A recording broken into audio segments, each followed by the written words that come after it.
বন্ধুরা তোমরা কেমন আছো? আশা করি তোমরা খুব ভালো আছো। আমিও খুব ভালো আছি। আজকে তোমাদের আমি কাতলা মাছের তেল ভাজা করে দেখাচ্ছি। এটা করতে কি কি লাগছে দেখে নাও। আমি কিন্তু কাতলা মাছের তেল নিয়ে নিয়েছি।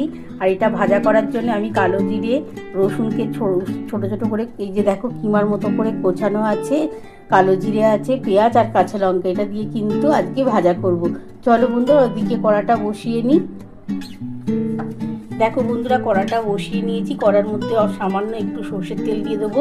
দিয়ে প্রথমে আমি কিন্তু কালো জিরে ফোড়নটা দিয়ে দেবো। তারপর কি দেবো তোমরা তো দেখতেই পাবে। আমি সর্ষের তেল একটু পরিমাণ মতন দিয়ে দিচ্ছি। বন্ধুরা দেখো আমি পরিমাণ মতন একটু সর্ষের তেল দিয়ে দিচ্ছি। খুবই সামান্যই দেবো, কারণ হচ্ছে মাছের তেল ভাজার টাইমে অনেকটাই তেল বেরিয়ে যায়। তেলটা একটু গরম হোক বন্ধুরা, তার মধ্যে আমি প্রথমে কালো জিরে দিয়ে দেবো। কালো জিরে দেবো, রসুন ফোড়ন দেবো আর পেঁয়াজ দেবো। এটা আমি প্রথমে হালকা করে একটু ভেজে নেব। তারপরে কিন্তু যখন ভাজা কমপ্লিট হয়ে যাবে তার মধ্যে আমি মাছের তেলটা দিয়ে দেবো। বন্ধুরা দেখো মাছের তেলটা ভাজার জন্য আমি সামান্য একটু সর্ষের তেল দিয়ে দিয়েছি, কারণ তেলের পরিমাণটা একটু কম দিয়েই করতে হবে, কারণ মাছের তেল থেকেই কিন্তু অনেকটা তেল বেরোয়, তো তার জন্যে এটা মাছের তেল ভাজা করছি। তেলটা একটুখানি গরম হয়ে যাক বন্ধুরা। দেখো গরম কিন্তু হয়েই গেছে।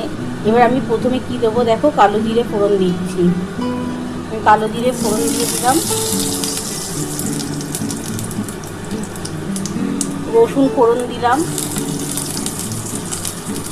এটা একটু ভালো করে ভাজা ভাজা হয়ে গেলে তারপরে কিন্তু আমি পেঁয়াজ কুচিয়ে রেখেছি, একটা বড় পেঁয়াজ কোচানো আছে, পেঁয়াজটা দিয়ে দেবো। দেখো রসুনটা কিন্তু আমার লাল হয়ে গেছে। এবার আমি পেঁয়াজটা দিয়ে দিচ্ছি।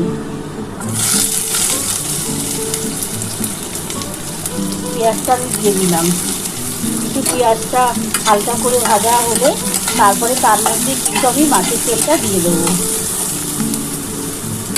বন্ধুরা দেখো এই যে মাছের তেলের মধ্যে কিন্তু আমি নুন আর হলুদ দিয়ে দিয়েছি। আমি এটা ভালো করে মাখিয়ে নিই, মাখিয়ে তারপর আমি কিন্তু এটা কড়ার মধ্যে দিয়ে দেবো।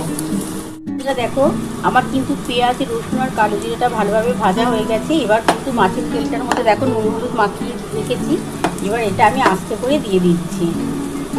দিয়ে আমি কিন্তু ঢাকা দিয়ে দেবো, কারণ প্রচণ্ড ফাটে তো। এই যে আমি দেখো দিয়ে দিলাম। দিয়ে আমি কিন্তু ঢাকা দিয়ে দিচ্ছি বন্ধুরা। একটু গ্যাসটা আস্তে করে ঢাকা দিয়ে দিলাম, একটু ততক্ষণ একটুখানি ফুটে উঠুক, তারপর আমি তোমাদের দেখাচ্ছি আমি কীভাবে ভাজছি। বন্ধুরা দেখো আমি কিন্তু এবার ঢাকাটা একটু তুলে দেখছি, কারণ আমি গ্যাসটা আস্তে করে দিয়েছি তো। একটুখানি মাছের তেলটার সাথে পেঁয়াজ আর ওই কালো জিরে সমস্ত একসাথে কিন্তু